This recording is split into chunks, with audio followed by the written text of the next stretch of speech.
Hey folks, Pat here from DNS, and this Madison area fishing report is current as of October 18th. Well, a lot of stuff to talk about as always, so we'll just get right into it. The Thiensville fish camera is always on here at the shop, and of course, I see fish going by all the time, but never when I'm trying to record a fishing report to prove to you folks that there are salmon running up the tributaries right now off Lake Michigan. But anyway, it's there, and I have seen many, many fish recently. So we'll talk about the run a little bit later in the report, but hopefully I was hoping we could just catch a salmon going by. The line workers folks that do a bunch of great educational stuff to introduce people to fly fishing. I saw on their Instagram they got a couple things coming up. So Thursday, November 14th, Thursday, December 12th, they're doing just some social get-together things, fly tying event at Icky Sticky, which is in Mount Horeb. It's like they have a really good breakfast in the mornings, coffee shop, and then they do ice cream in the afternoons. But anyway, cool spot, cool folks doing cool stuff for uh, educating people about fly fishing. And they also had a great turnout for their class, so great, in fact, that they had to turn some people away. So they are doing a class again in the spring, and they just wanted to give people a heads up if you're interested in getting in on that class, make sure you pre-register. So you can look them up on Instagram here or Facebook. I think they're on Facebook too. And yeah, get signed up. They do a great job. The instructors there are super talented. And yeah, they got, I think it was 11 people in their last class introduced to fly fishing, which is awesome. Um, yeah, trout season closed on the 15th, which is a bummer for those of us that love to trout fish. But I guess for me, honestly, it's sort of a relief because I get pulled so many different ways in the fall. I got bow hunting, I've got salmon fishing, I've got trout season. But when trout season closed, that's just one less thing I gotta, try to decide on how to spend these beautiful fall days. But anyway, it'll be back open the first Saturday in January, so not too far away. And yeah, fall's a busy time and lots of other stuff to distract us. So a little bit of shop news. Doors, not many posters on the door out here. We got the Jam for Cans event, which is raising money for food pantries. We're happy to support that with a donation to their bucket raffles. And then Trunk or Treat up the street here at the Lutheran Church is a Halloween thing on the 27th. But if you have a conservation or fishing related event you want to put a poster up for, happy to do that. Or if you're just in the neighborhood and want to have, got something you want to announce, yeah, we'll put a poster up. Suckers. I made a stupid post earlier this week, just bored here at the shop about suckers. But we have big old musky suckers in up to 16 inches or so. Getting some more delivered later this morning. And yeah, it's that time of year. We're going to talk about, kind of turnover and muskies and stuff a little bit in the report. But yeah, it's that time of year, folks. So yeah, we got some great suckers. Step in and get some. And speaking of suckers, Noah Humfeld, who's big friend of the shop here, was in earlier this morning picking up bait, taking a client out, and he thought, he got some walleye fatheads, got some chubs. He's been killing the walleyes out there, but he thought, what the heck, I'll buy a larger sucker. It wasn't a giant sucker, but a good one, and he put her on, and look what he got, 38-inch pike. So yeah, they're snapping out there, and we'll be talking about the fall feed bag, as it's known here a little bit as we go through the report. But I guess we can kind of get into that. So it's been another dry but cooler week here in Madison. The temps started climbing yesterday and today. Today looks gorgeous. A little breezy, but the weekend also looks great and into next week. So make sure you get out and enjoy these great temps while they last. I mentioned every week I like to check in with the Mendota buoy, which is back up and running. I'm not sure what's going on because usually, that there's a surface temp and then it drops down gradually. This just says 58.6 down to like 30 feet, and then it drops to 54.1. But anyway, I'm happy that they have the surface temps being read and then the temps down below, because what that affects is turnover, and it's a good way to monitor turnover. We get a lot of calls here at the shop about turnover, and if you want to learn more, the Clean Lakes Alliance, which is a great nonprofit here in town, has a cool page on their site about, and it does a great job explaining what turnover is.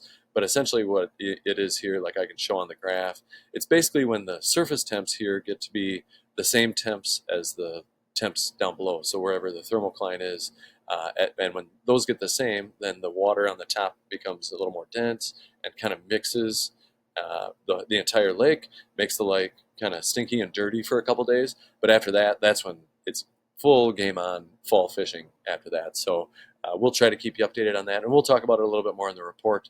I've heard that Kiganza has turned over or is turning over, and as Wabisa maybe as well. So, but we'll talk about that a little bit later. And so yeah, covered the Mendota buoy, and we'll get back to the report then. With the cooler, windy days, the lake temps are coming down nicely, and weeds are getting harder and harder to find.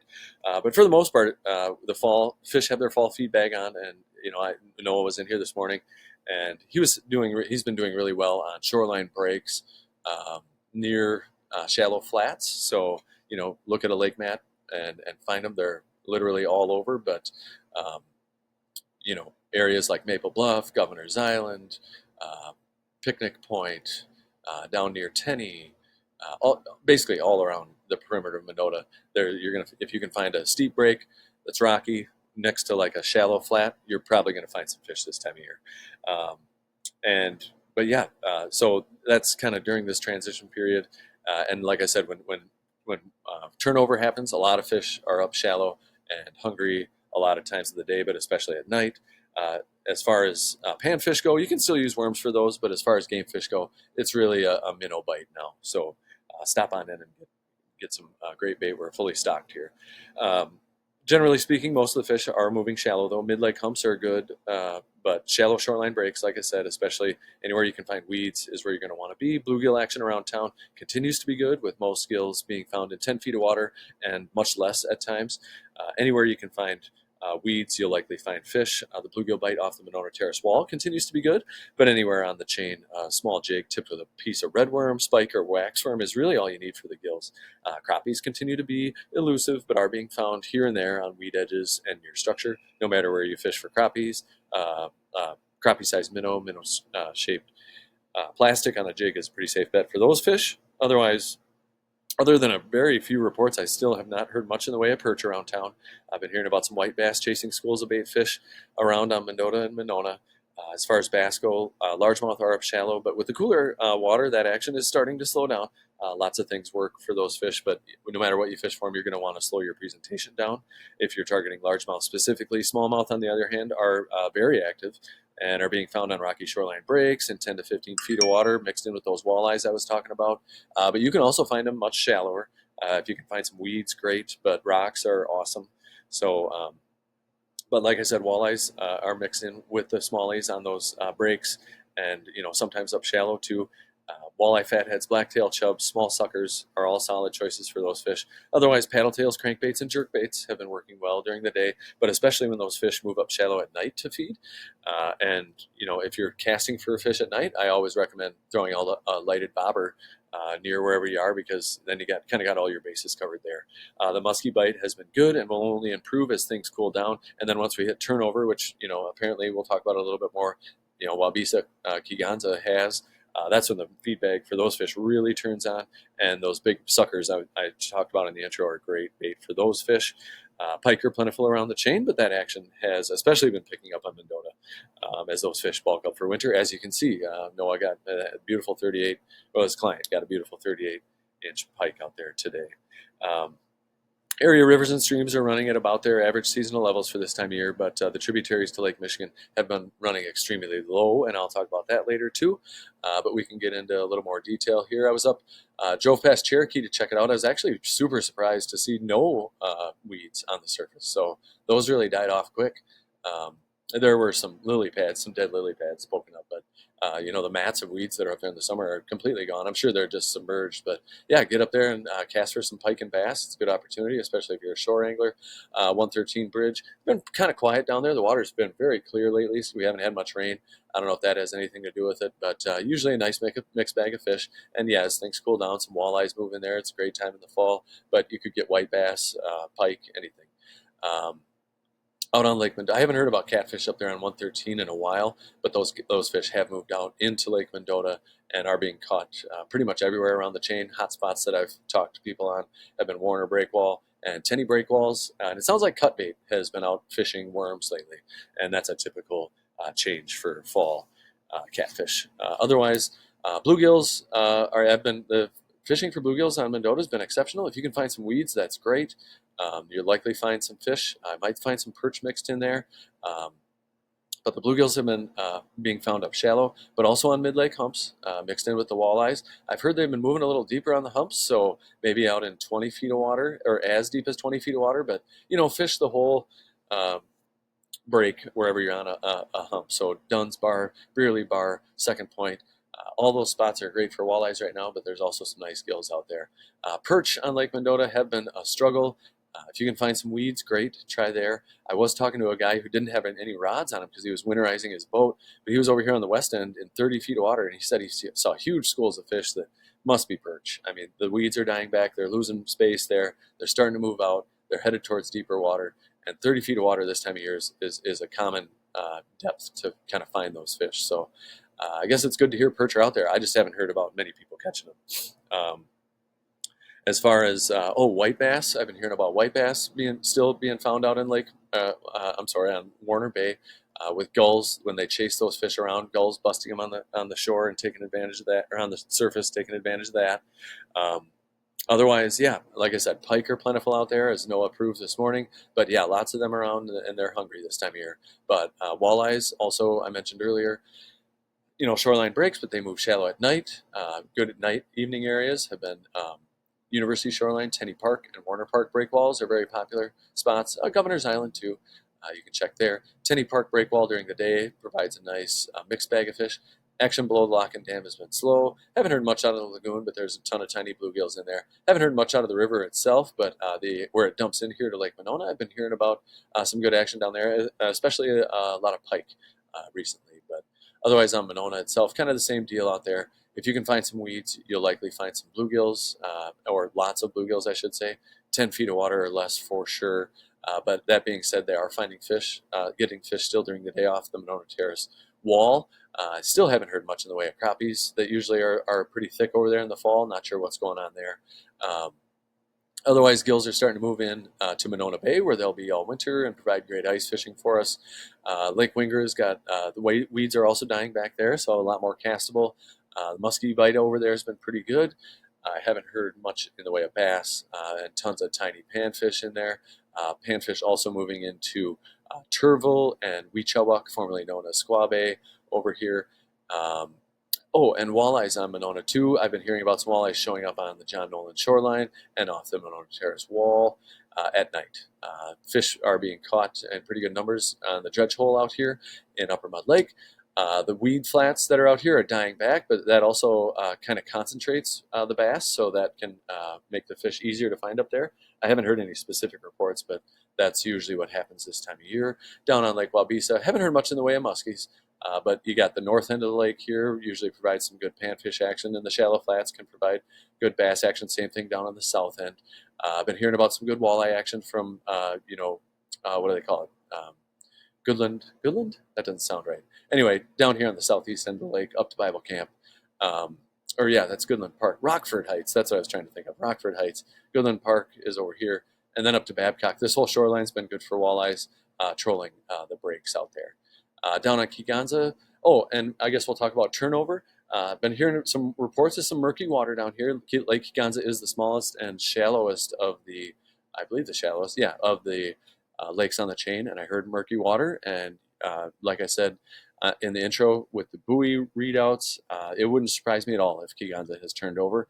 There's also some dredging going on up here, somewhere upstream up here. Above the bridge here at AB. So that's been causing some headaches here in the Fish Camp County Park area, but they have still been getting good bluegills in the Fish Camp area, and also down here, kind of in the southeast end of the lake.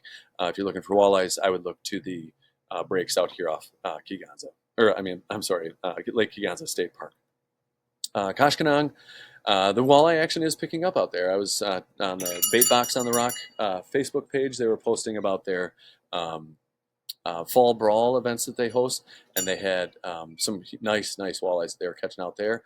And yeah, they do a good job down there at the Bait Box. Indian Ford Dam and Jefferson Dams have been producing a nice mixed bag of fish. So get out there. You can get white bass. I've heard about a few walleyes. Haven't heard much in the way of flatheads. Usually that's kind of a fall thing, but I guess I haven't heard anything specifically. So what do we got?